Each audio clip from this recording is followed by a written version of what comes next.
Uno, queridos patitos, tenemos Operación Napoleón.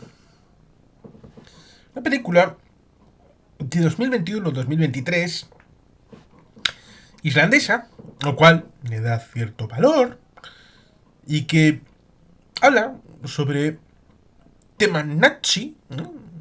El Tercer Reich, el señor del bigotito y sus consecuencias con su movigo, y que en parte lleva lo que Felipe en Antártica 1947, en el sur, con esas mitologías que existen respecto de la base nazi en Nueva Suabia, llevarlo al norte, en cierta medida.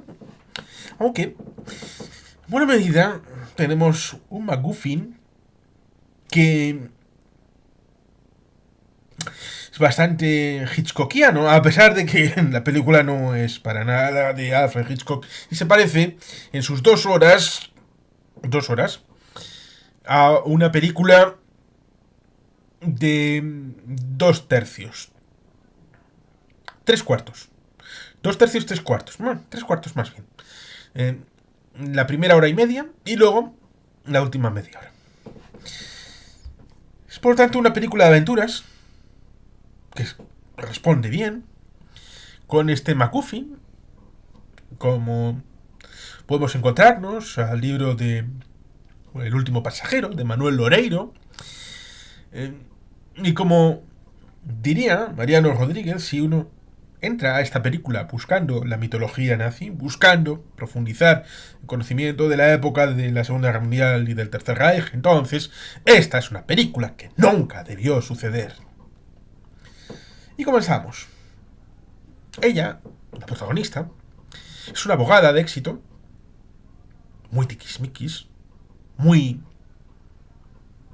de tiburón, buscar los índices, las indicios, sí.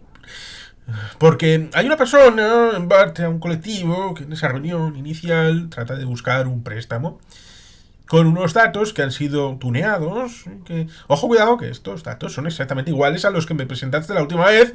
No, no, son completamente distintos. Sí, son. Los datos básicos son exactamente iguales, pero están remozados con un envoltorio distinto.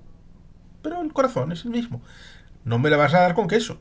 No me vas a montar un pollo. Por tanto, ahí tenemos una situación en la que tiene un hermano que va por los riscos congelados de la isla de Islandia y se topa con algo que había ahí. Y es que en las postrimerías de la Segunda Guerra Mundial, en abril de 1945, hay un avión. Recordemos, en el tema de aviación, los nazis jamás vieron la necesidad de tener una aviación de largo recorrido, a pesar de que Felipe, en su libro Operación Hagen, que está comentado en el canal, establece la idea de el arma nuclear alemana y el tema de bombardear en dirección hacia Nueva York, pero haciendo la práctica en dirección hacia el otro lado, hacia la zona siberiana, con la idea de Tunguska. Y de que Tunguska no se irá, en teoría, en el relato real y no lo oficial, no sería una operación de 1908-12, comienzos del siglo XX, de un cacharro del espacio exterior, sino una prueba nuclear para decirle, sí, hay la misma distancia desde la zona de Noruega del avión en dirección hacia Tunguska. Entonces, si el avión hubiera ido en la dirección contraria, habría podido bombardear nuclearmente en la zona de Nueva York y volver. Dicen que hubo una parálisis en el frente durante unos días y que luego se reanudó. Otra cosa es que esa falla operacional en el frente tuviera bastante que ver con la necesidad de reponerse de un resuello por falta de componentes humanos y materiales. Por tanto, si non è vero e ben trovato, il tema della coincidencia del aparente uso atómico en Tunguska, tendríamos en ese libro Operación Hagen algo que nos daría la idea de que en esas mesas de dibujo de las Wunderwaffen, algo que no se ha evolucionado a la hora de tener una relación con la realidad en esa Luftwaffe de Goering, con bombardeos bastante próximos, hasta el punto de tener dificultad a la hora de ir desde Francia, desde Bélgica, desde Países Bajos, en dirección hacia el Reino Unido, la operación de 1940 sobre Inglaterra, la batalla de Inglaterra, teniendo muy poco tiempo cuando llegaban para bombardeo y luego tener que volver. La mirada a largo plazo, tanto en lo temporal como en lo espacial, es algo dudoso, pero pongamos el caso de que querían ir hacia el continente americano, como hicieron los vikingos, sobrevolando Islandia, sobrevolando Groenlandia y yendo, como hizo... y ya tenemos Dashwood 2 con la peripecia del U-254, que ponían en una caja el U-255 y no, es que era uranio 255, que estaba llevándose en dirección a Japón, pero luego, cogidos en el Atlántico, fueron llevados en dirección hacia Labrador y ahí fueron desembarcados y hubo alguien que luego acabó teniendo el premio Nobel de ¿qué fue? De física, pues estaba ahí para recoger los fulminantes que permitieron en el proyecto Manhattan que esas explosiones que convergerían en el interior para la gran fusión, la implosión para la explosión nuclear y la separación de los átomos, perdón, la fisión, la fusión sería lo del Sol. Me pido disculpas por la confusión de los términos. Por tanto, necesitaban esa situación de que los explosivos fueran coordinados y necesitaron, aparentemente, según el relato de Felipe, de esta situación para, a través de lo que vemos en la película Dashwood 2. Por tanto, este tipo de relatos, más allá de lo que vemos en Telemark y del agua pesada, que tiene más que ver con la bomba de hidrógeno de Edward Teller, que en cualquier caso, para la bomba de hidrógeno, más allá de esos elementos, necesitan también una pequeña bomba nuclear de fisión para... Con lo cual, ahí tenemos la película Oppenheimer para darnos...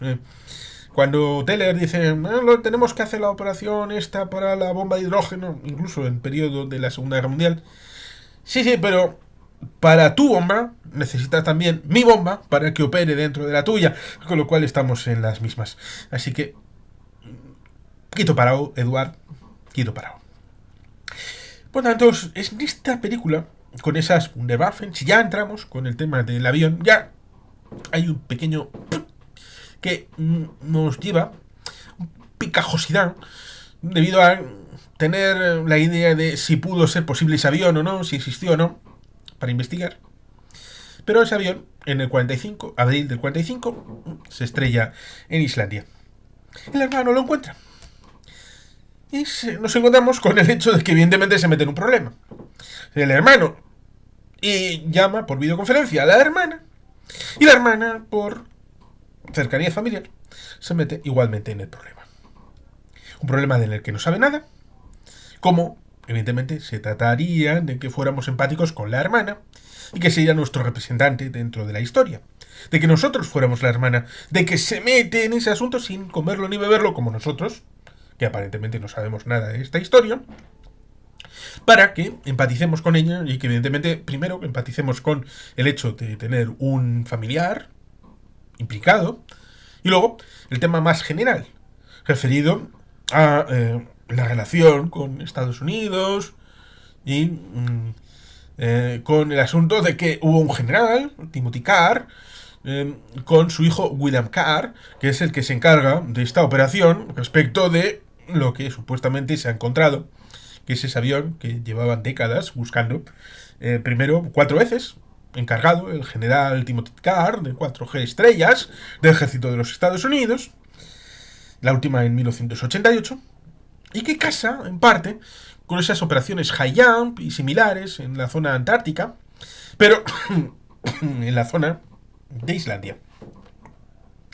Por eso decía esa idea de que hay mitología ligada a Antártica, sobre todo en 1947, en 1950 y pico, el tema del Tratado Antártico, y por tanto ahí está esa parte de la mitología en la zona sur, pero en la zona norte no había, y parece que esta película se basa en un libro que alguien perguiñó esta situación respecto del final, de la Segunda Guerra Mundial, y todas estas mitologías, Wunderwaffen y Penemunde, que al final, ciertamente, Penemunde fue objeto de saqueo, sobre todo por los angloamericanos, pero también los soviéticos se llevaron su parte, para el equipo de Sergei Korolev, que durante la Segunda Guerra Mundial estuvo metido en un gulag y le sacaron después de él. Y que la biografía da para mucho, para la biografía de Sergei Korolev, que ya lo comentamos tangencialmente en el libro, sobre el libro de el tema del cosmonauta. Bueno, pero eso sería otra harina de otro costal.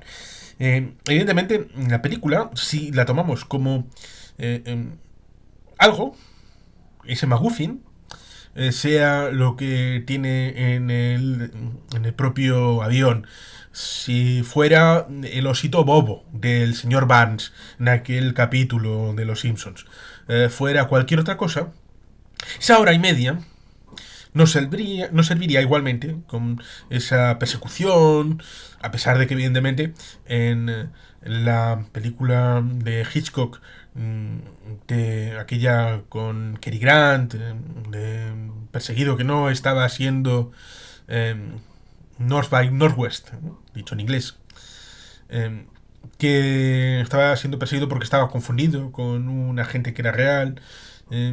Esa película, en esa persecución, es clásica.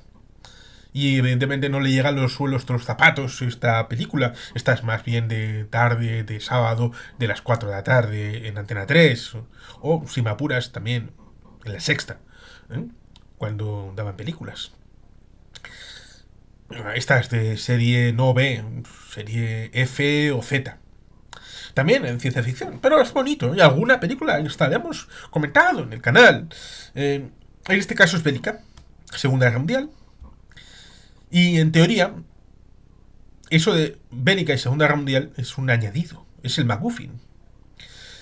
La persecución, a través de ese grupo de Estados Unidos, con el agente de la CIA, bueno, agente más que agente, un gerifalte ligado a la CIA, como es William Carr, y que quiere resolver, por alguna razón, no sabemos cuál, este asunto, y cualquiera que se meta es problemático y hay que eliminarlo físicamente. Hay una negrita que es la subordinada, lo cual resulta curioso si uno piensa Segunda Guerra Mundial, negros. Bueno, ciertamente, Jesse Owens, tenemos ahí el caso de si Hitler le dio la mano o no. Pero claro, luego en Estados Unidos le trataron peor que Hitler. Eso se pudo ver en un documental sobre Jesse Owens. Es por lo tanto curioso porque cuando se desembarca en Normandía, y hay un vídeo de logística en Bellum Artis, son los soldados negros los que tienen que hacer la logística de la gasolina con los suministros en una ruta de camiones en las que se les expone, y como son prescindibles, esos soldados negros, pues no hay ningún problema en ponerlos en riesgos extra que a otros soldados no se les pondría. Por eso resulta curioso.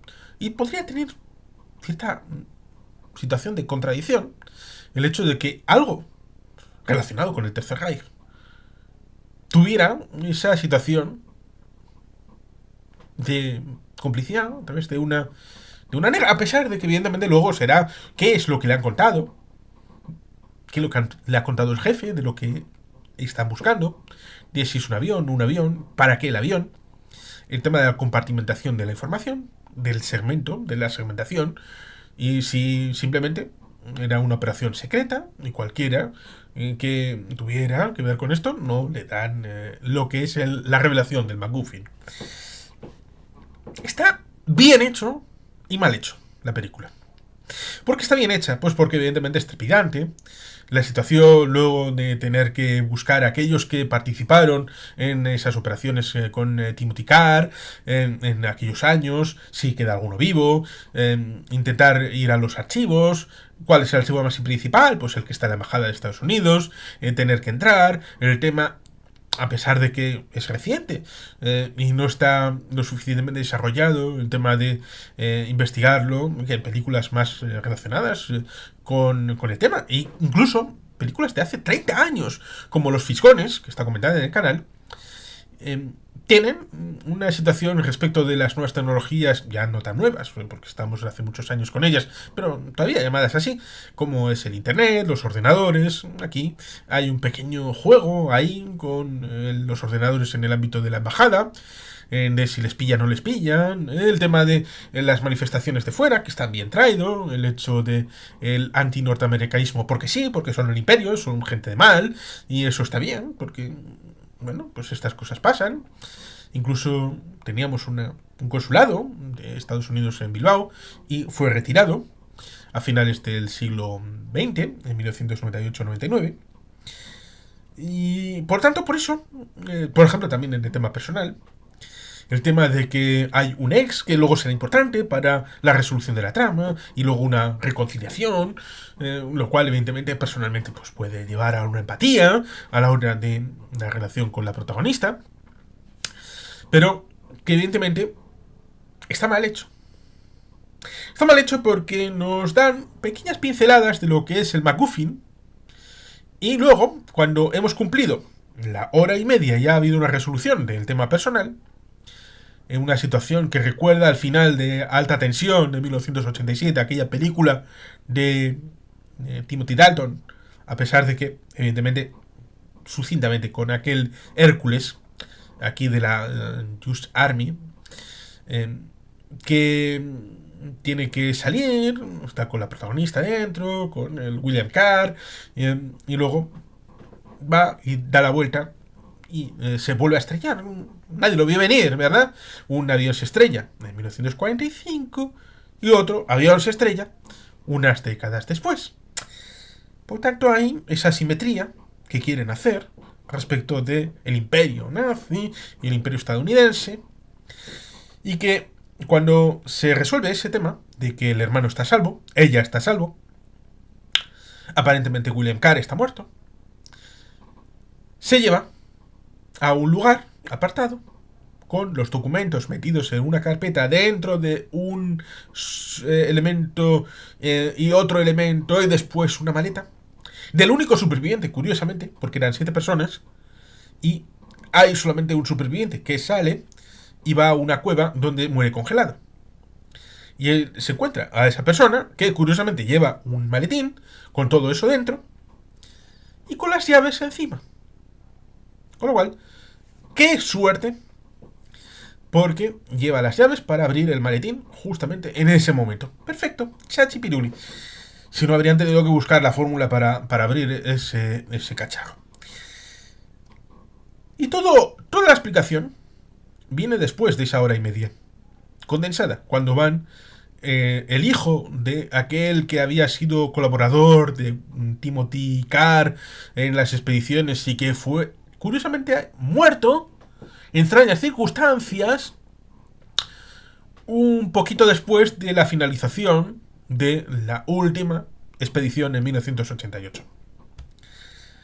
El hijo, huérfano, ha guardado silencio porque hizo un acuerdo tácito con el hijo, William Carr, y ha mantenido el silencio durante todo ese tiempo, a pesar de que había mitología, aparentemente, de la llamada Operación Napoleón, como un elemento que sobrevolaba por ahí, en Islandia, respecto de que hubo un avión que se cayó, y especulando a ver qué podía tener, que es el problema de las expectativas, también en esta película. Si hubieras podido meter elementos por toda la película, trufándola, que no solamente fuera una película de acción, de aventuras, que puede ser por el maletín, por el oso bobo o por cualquier otra cosa, porque no se especifica el hecho de la guerra mundial a lo largo de esa primera hora y media, y por tanto no se siente como una película ligada al Tercer Reich, salvo en esas explicaciones finales, y ni siquiera eso. Desde aquí para allá, en la situación de un país con mucho hielo, poca población, que está bien como película de aventuras, como digo, pero falla como película de guerra, a pesar de que, como digo, basa su realidad en un libro. Y ese libro, en teoría, pues tiene que estar bien hecho. Y seguro que tiene su tirón, pero no es lo que cualquier admirador de la Segunda Guerra Mundial, que puede gustarle todas esas conspiraciones, pudiera quererlo. Y que no tiene mucho sentido.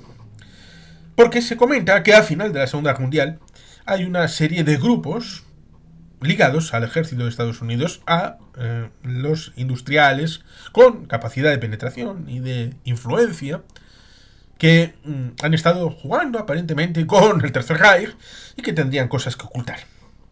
Y que supuestamente llegaron a un acuerdo para sacar el día 14-16 a Hitler y Eva Braun y Blondie, solamente a estos tres, para llevarlos a una isla de la zona de Ushuaia, en la zona sur de la Patagonia Argentina, lindando con el canal Beagle o la zona de Magallanes, ahí abajo, en la punta sur, para que vivan sus últimos días en tranquilidad, ligándolo ciertamente con la mitología de que Hitler no murió en el búnker y que se fue a Argentina, aunque evidentemente lo de que se fue a Argentina no fue para que viviera en Ushuaia, sino en una ciudad más norteña, entre Córdoba, Rosario, Bariloche, más una zona mitad norte del país argentino.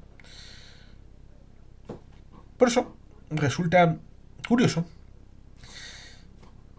Ciertamente, hubo relaciones en estadounidenses. Prescott Bush, embajador. El embajador era Joseph Kennedy.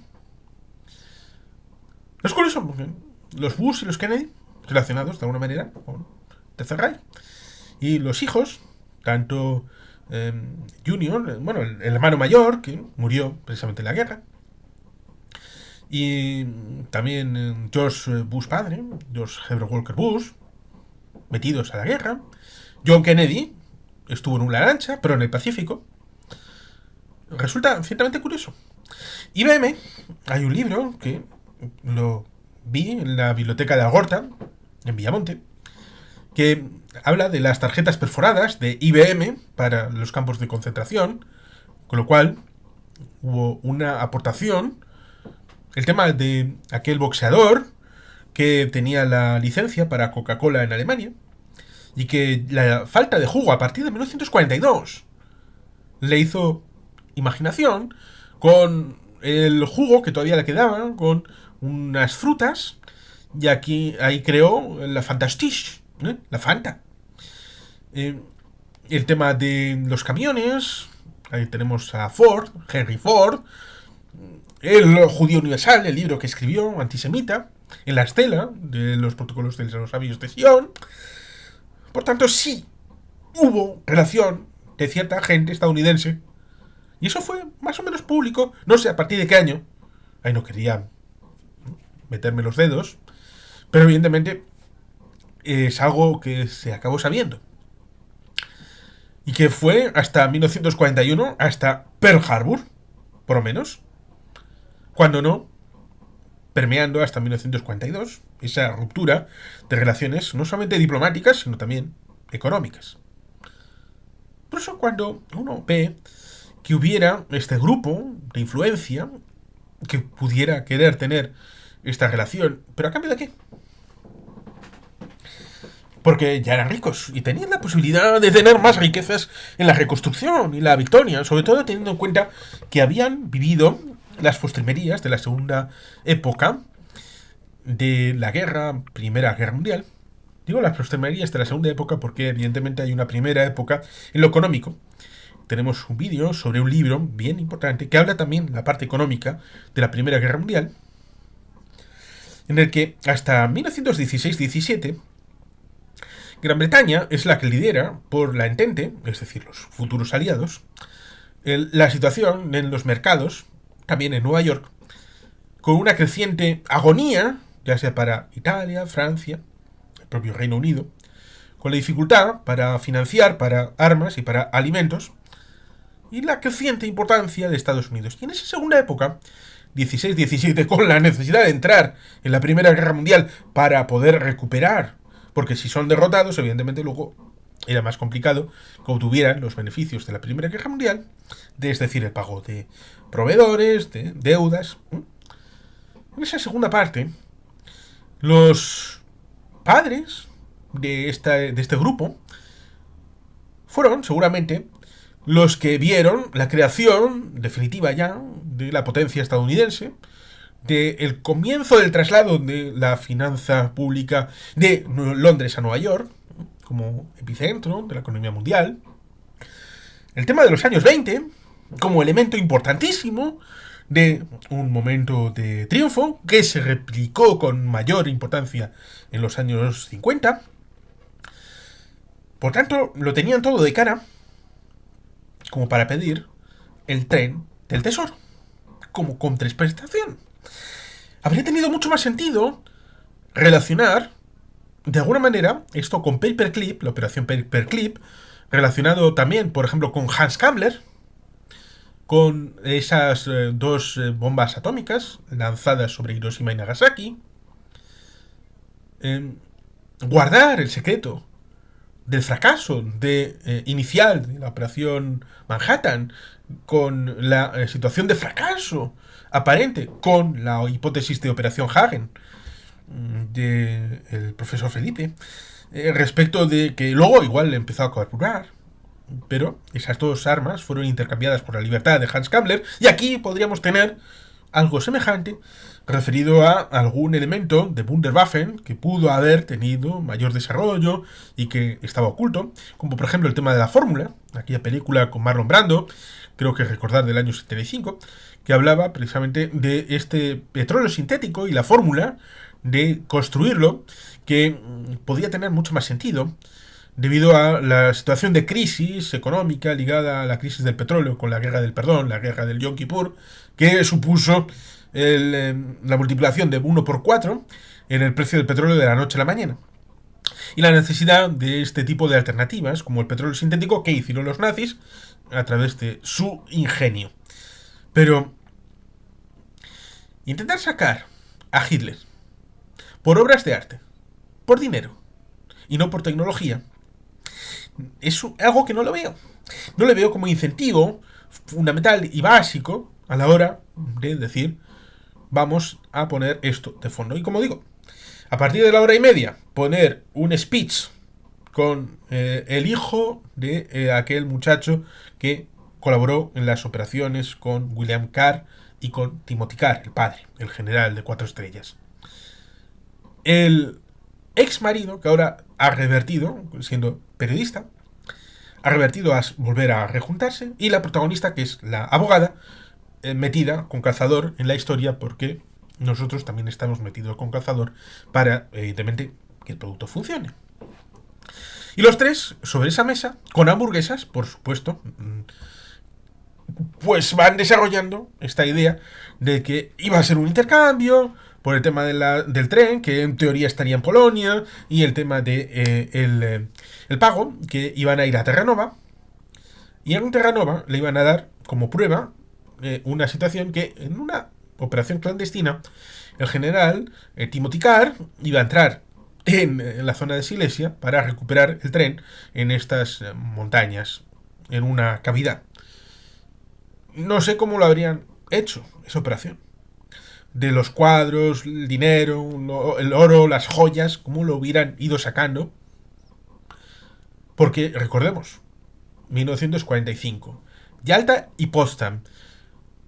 Tanto Yalta como Potsdam se da la idea, en teoría, de que va a haber elecciones libres en Polonia, pero nunca lo hará. Hasta 1989, de aquella manera, en agosto del 89, habrá un primer ministro que no será comunista, y en 1990 entrará como presidente Lech Walesa. Por tanto, son muchos años, 45, hasta que no haya un cambio, y el Comité de Lublin, que se ha establecido tiempo antes, para desplazar cualquier posibilidad del gobierno de Londres, liberal, democrático, era una fórmula para mantenerse leales a Moscú. Y por tanto, resulta de todo punto intrigante. Sobre todo teniendo en cuenta lo que vino después con la inacción con Berlín y Alemania Oriental en 1953, la situación de inacción en 1956 en Budapest y en Hungría, la situación de inacción en 1968 en Praga y muchas otras cosas. And go on, and go on, and go on. El telón de acero lo fue, efectivamente. De aquí para allá, Estados Unidos no tiene nada que hacer y que decir. Y por tanto, resulta mucho más inaceptable, tanto por el fondo y la forma, el hecho de que la compensación sea esa. Sobre todo cuando, para la historia, aunque hubiera vivido, Hitler ya estaba muerto. Como persona, aunque hubiera vivido más, no tiene incidencia, no tiene ninguna influencia. La personalidad Hitler muere el 30 de abril de 1945 en el búnker en Berlín. Punto y final. Más allá de las especulaciones. Pero claro, el guionista y el autor previamente tiene que meter algún elemento que vaya dentro del avión.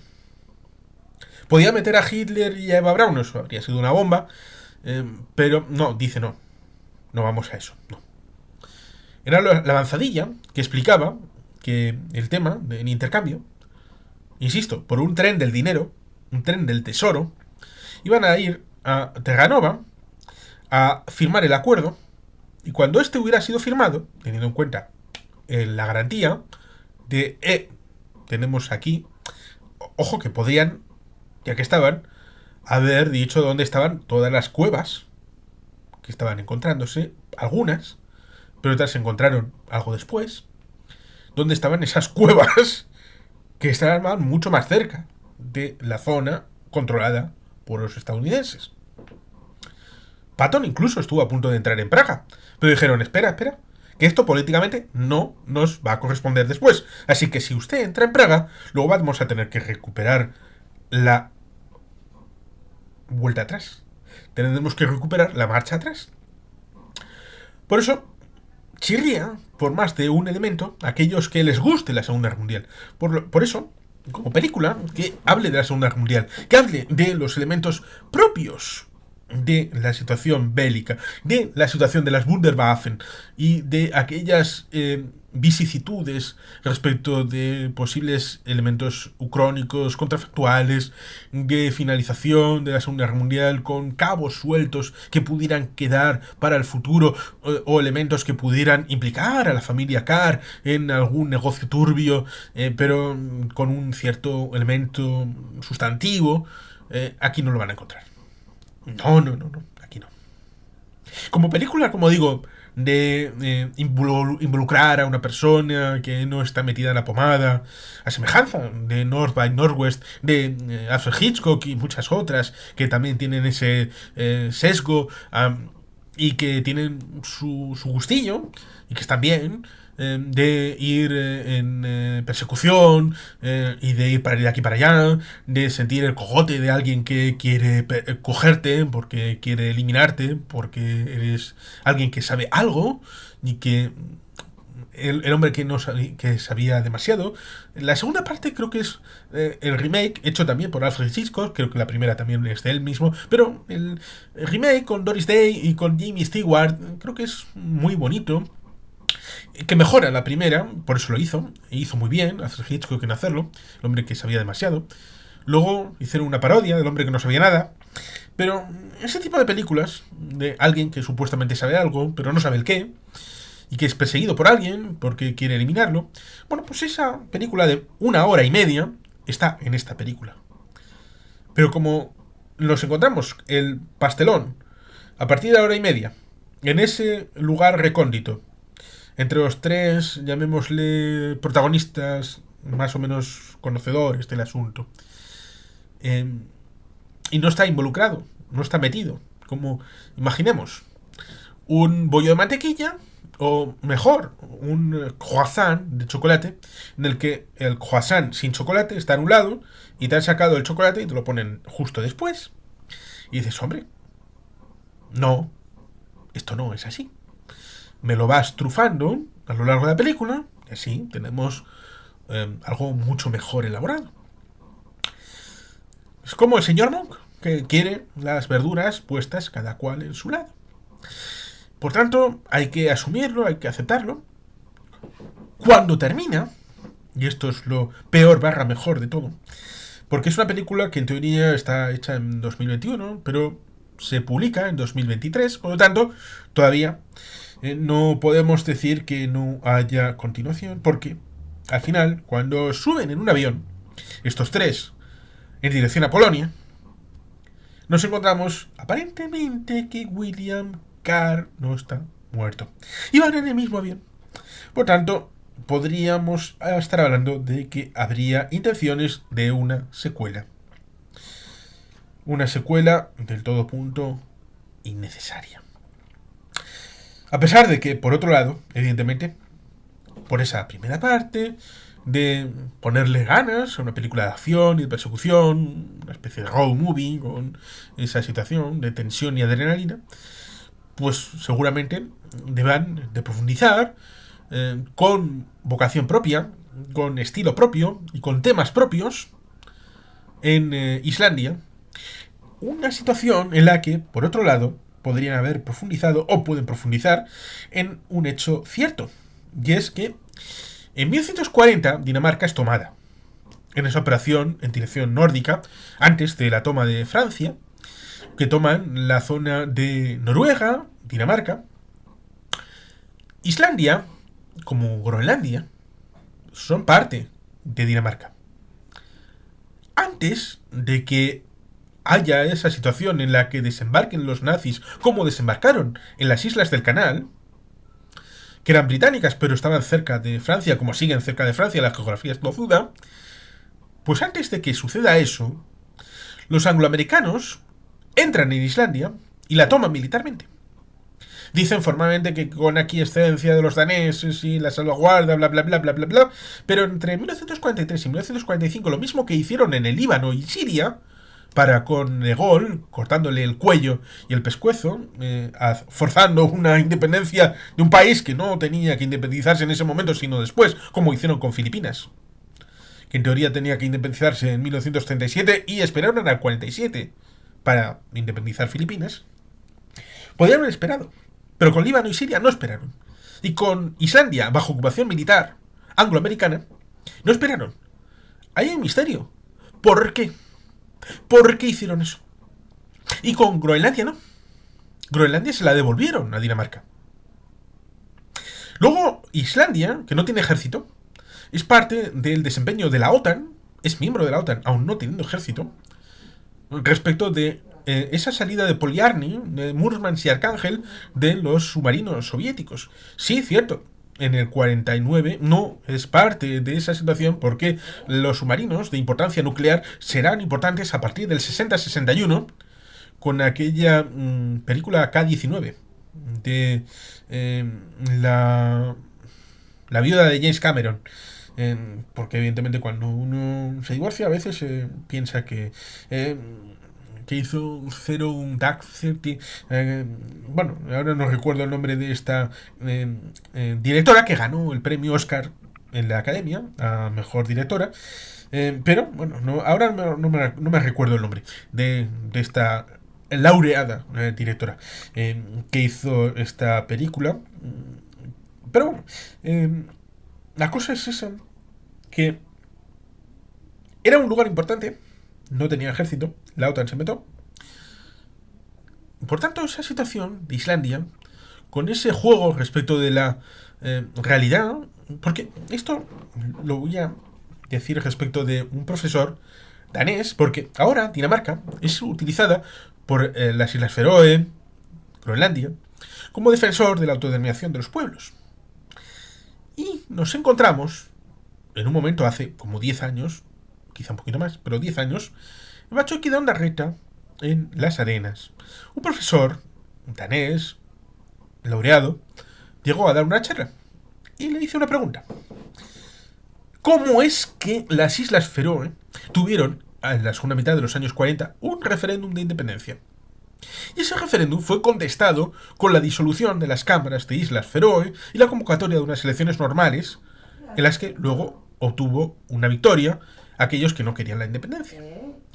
Y me dijo claramente que lo que pasaba era que no podían garantizar la existencia de un país independiente que no fuera susceptible de ser tomado por las huestes de Moscú.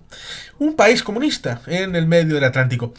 Lo cual resulta curioso, porque es una continuación de la justificación de los angloamericanos para el mantenimiento en su esfera y la provocación de la independencia por parte de Islandia en el 43-45.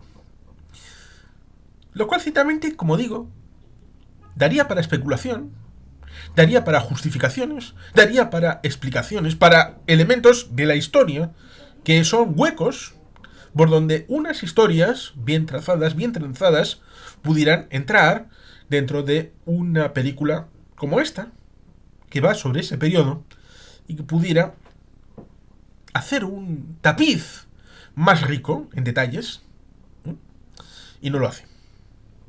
Toda la trama política que pudiera establecerse para comprender lo que luego se dice, porque ha muerto gente en la operación, tenían o no tenían los permisos, tratar de cubrirlo con los gobiernos de Islandia y de Estados Unidos, la tradicional amistad entre Islandia y Estados Unidos, que siempre nos hemos llevado bien, pero es una explicación al final, que no tiene recorrido la película. Lo mismo que tampoco tiene recorrido lo otro. Por tanto, es una película, como digo, que si vas a una aventura, sea del MacGuffin que sea, pudiendo pensar que puede ser cualquier otro, es una película válida. Pero si uno entra en esta propuesta pensando que es una película de Segunda Guerra Mundial, pensando que es una película de misterio del Tercer Reich, pensando que van a decir algo de profundidad y que vas a salir incluso con cierta gana de conocer qué pasó, sin mencionar lugares comunes, esta no es tu película. Esta no es la película. La vi, de casualidad, volviendo de Santander, en Alsa, y como dice Mariano Rodríguez, esta es una película que jamás debió suceder. Y bueno, sin más, queridos patitos, es que ricasco, agur berobat, Betty Gelpian.